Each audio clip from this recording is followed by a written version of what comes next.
किसी ने नहीं सोचा था निर्भया केस दोबारा होगा। अब मनीषा वाल्मीकि केस दोबारा हो गया। एक महिला होने के नाते उस लड़की का दर्द को किस तरह से समझते हो जो उसने झेला होगा? बहुत ही दर्दनाक घटना है ये। शायद मैं इस पे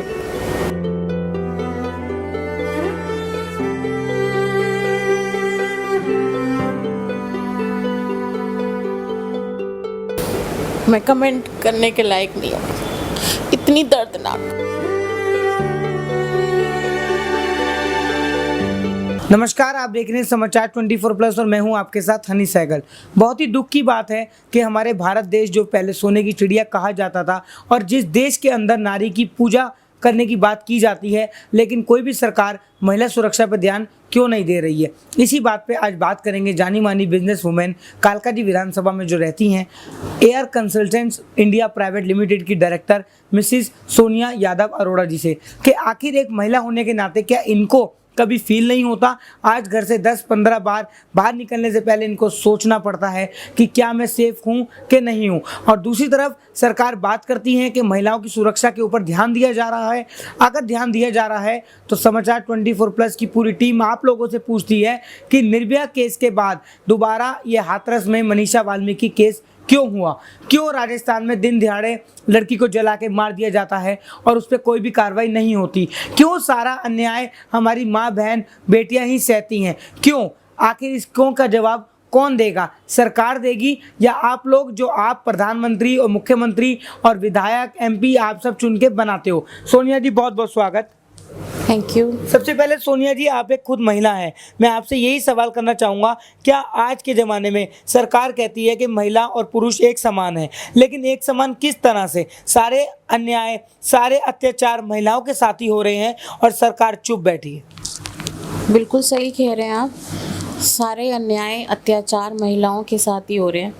ये मेरा पर्सनल एक्सपीरियंस है। जब से मेरे हस्बैंड हॉस्पिटल में एडमिट हुए, आज उनको 5 साल होने जा रहे हैं, मैंने इस चीज़ का अनुभव किया प्रैक्टिकली कि महिलाओं को कोई शक्ति नहीं है और वो कितनी अनसेफ हैं और कितनी वल्नरेबल हैं in this kind of environment जो भी चल रहा है। नीचे मतलब सड़क पे उतरना, चलना, अपने आप में एक सेफ रहना एक अचीवमेंट हो गई है। आज हमें डर लगता है वॉक करने जाना हो, सड़क पे निकलना हो, कब कौन हाथ से मोबाइल छीन ले, कब कौन चेन छीन ले। ये तो बहुत छोटी मोटी घटनाएं हैं। और भी मेरा जो रीसेंट पास्ट में अनुभव रहा है कि मेरा काम करवाने के नाम पे मेरे साथ धोखाधड़ी हुई। मेरे को फ्रॉड ड्राफ्ट ला के दिए गए। चेक तो फ्रॉड मैंने सुने थे, ड्राफ्ट भी लोग फ्रॉड देते हैं, फेक देते हैं। ये मैंने कभी अनुभव नहीं किया था। Ma'am, air consultants India private limited जो कंपनी है जिसकी आप डायरेक्टर हैं, जानी मानी कंपनी है, इस कंपनी की स्थापना कब हुई और इस कंपनी में क्या काम आप करते हैं? इस कंपनी की स्थापना 1996 में हुई थी। ये कंसल्टेंसी है, प्लेसमेंट कंसल्टेंसी है, जिसमें हम अपने जो कंपनीज़ हैं जो उनकी रिक्वायरमेंट्स होती हैं मैन पावर की, वो हम उनको पूरा करके देते हैं। अब लगभग 24 साल हो गए हैं इस कंपनी को और काफ़ी जानी मानी है पावर सेक्टर में, एनर्जी सेक्टर में, और काफ़ी अच्छा इसका नाम है और बहुत अच्छी हमारी क्लाइंटेल है। बट अकेले, जब से मैं अकेली हुई हूँ, मेरे पार्टनर जो मेरे हस्बैंड थे वो अब मेरे साथ नहीं हैं इस कंपनी में।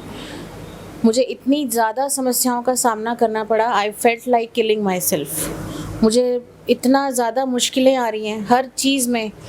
एक महिला होने के नाते मुझे हर एक कदम कदम पे मुझे चैलेंज मिलता है कि अब इस समस्या को कैसे डील करूं। मैम, जिस जगह आप रहती हैं कालकाजी में, वहाँ पे ऐसी वारदातें कम होने को मिलती हैं, स्नैचिंग, जिस तरह की आप बातें कर रही हैं।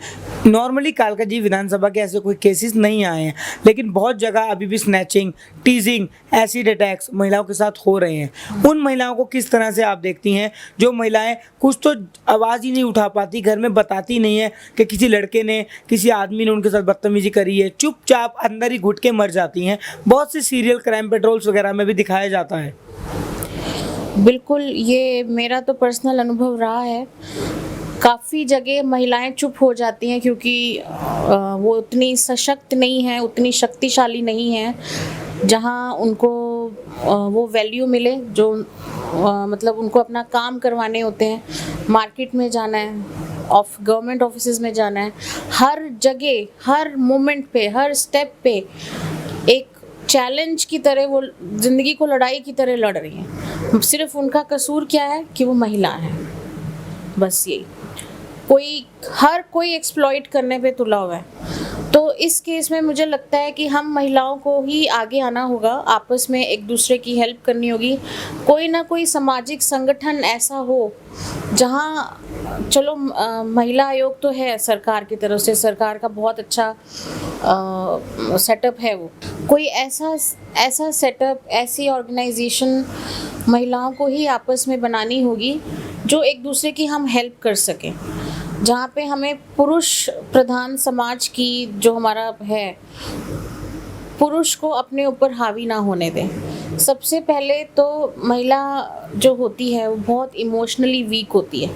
वो जहाँ देखती है कि हाँ कोई थोड़ा अच्छे से बोल रहा है, ढंग से बोल रहा है, थोड़ा सा मीठी बात कर रहा है, तो लगता है कि ये काम करवा देगा, और बाद में जाके समझ आता है कि ये तो हमारा पागल बना रहा है, फूल बना रहा है हमें।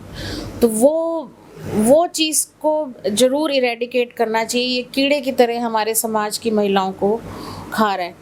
ये ड्रग और ये सब तो हम देख ही रहे हैं, ये तो हैं ही बड़े बड़े क्राइम जो हर घर में हर औरत को जो फेस करना पड़ रहा है, वो है उसका इमोशनल अत्याचार किसी भी तरीके से। मैम, मनीषा वाल्मीकि का जो केस हुआ, किसी ने नहीं सोचा था कि निर्भया केस के बाद ऐसा दर्दनाक केस दोबारा हमारी माँ, बहन, बेटियों के साथ होगा।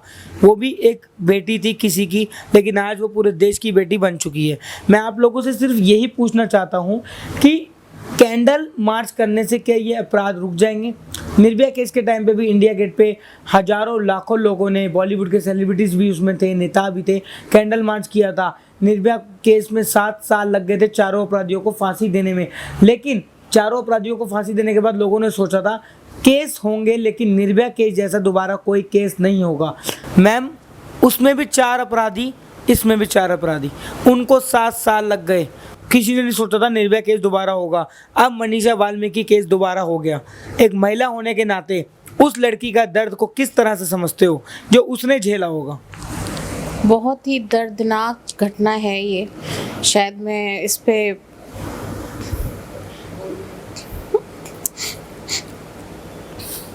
मैं कमेंट करने के लायक नहीं हूँ, इतनी दर्दनाक। क्या लगता है मैम, सरकार कब सजा देगी इन लोगों को?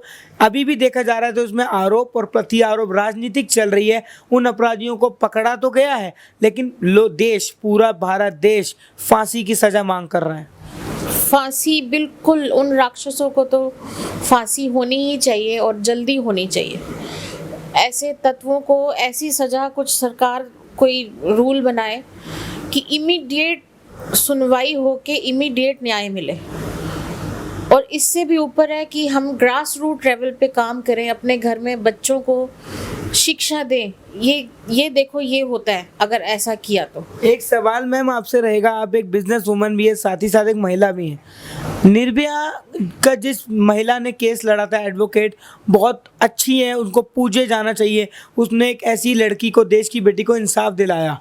लेकिन मैम एक सवाल और बनता है, जो इन चारों अपराधियों के वकील हैं जो अब लड़ेंगे मनीषा वाल्मीकि के केस के अगेंस्ट, उनके वकील किस लिए लड़ रहे हैं कि उन अपराधियों को बचा दिया जाए?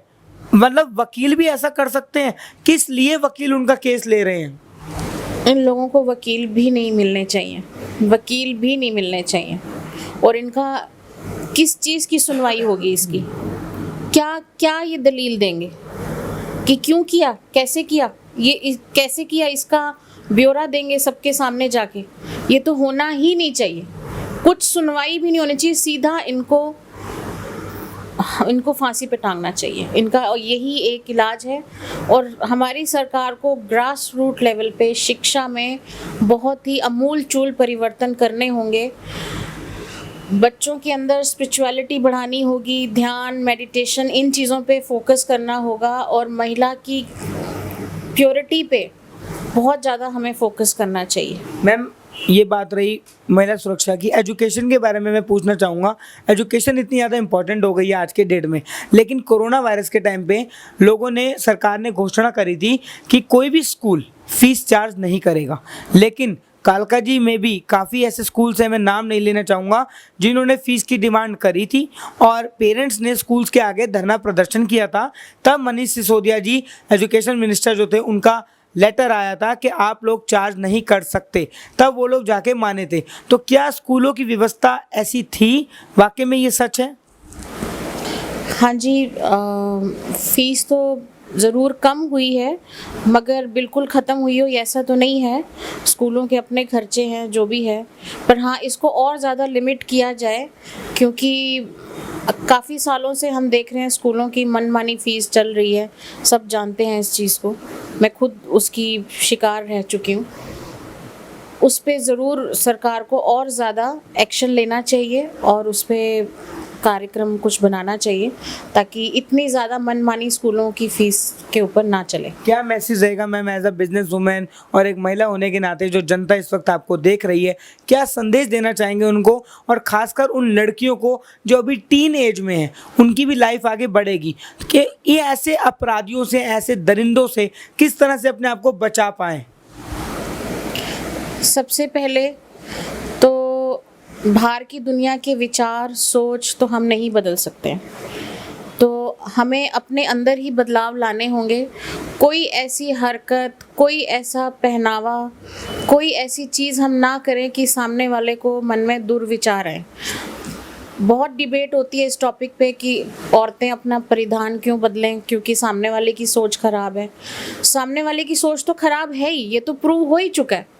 उसमें हम क्या कर सकते हैं? हम अपने आप को चेंज कर सकते हैं, अपनी मानसिकता को चेंज कर सकते हैं, अपने परिधान, अपने ऊपर एक सुरक्षा कवच बना सकते हैं सिंप्लिसिटी का। क्यों ऐसा कुछ पहनना है कि सामने वाला एंटाइस हो? क्यों ऐसा व्यवहार करना है कि सामने वाले का फोकस आपके ऊपर जाए? क्यों सादगी से नहीं जीना? क्यों अपने अंदर सिमट के नहीं रहना? आप सिमटे हुए रहोगे, घर के अंदर रहोगे, मुझे नहीं लगता कोई, आप मौका ही मत दो सामने वाले को कुछ आपके साथ कुछ गलत करने का। अब यही एक तरीका रह गया। मन करता है अच्छे कपड़े पहनने का, तरह तरह के कपड़े पहनने का, बट मैं आज अपनी बेटी को ये शिक्षा नहीं दे पा रही हूँ कि नहीं बेटा, आप ऐसे कपड़े पहन के घर से निकलो, दरवाजे से निकलो तो पूरे फुल कवर होके और बिल्कुल सिंप्लिसिटी के साथ, ताकि किसी का ध्यान भी ना जाए आपकी तरफ, ऐसे होके निकलो। बहुत सही बात है ये। और मैं आपको बता दूं कि समाचार 24+ की पूरी टीम इस केस को अच्छे से देख रही है कि मनीषा वाल्मीकि का केस लगातार कहां पे पहुंचा हुआ है। समाचार 24+ के साथ लगातार आपकी आवाज़ सामाजिक संगठन और बेटी रक्षा देश सुरक्षा, बेटी है तो कल है, बहुत से ऐसे NGO जुड़े हुए हैं जो लगातार महिला सुरक्षा पर ध्यान दे रहे हैं। और मनीषा वाल्मीकि के केस में लगातार वहाँ से हाथरस से लाइव वहाँ पे बातचीत हो रही है, MP से हो रही है, पुलिस प्रशासन से हो रही है। लेकिन जो अभी सोनिया जी ने बताया कि मानसिकता आजकल पेरेंट्स की इस तरह से हो गई है कि वाकई में ये अपनी बेटियों को उनको खुद समझाना पड़ रहा है। जो हमारे कॉन्स्टिट्यूशन में राइट टू फ्रीडम है वो ख़त्म होता जा रहा है धीरे धीरे, क्योंकि अगर हमें अपनी बेटियाँ बचानी है तो हमें अपने आप की सख्ती बरतनी होगी। आगे की तमाम खबरें और जानकारी के लिए बने रहिए हमारे साथ और देखते रहिए समाचार 24+।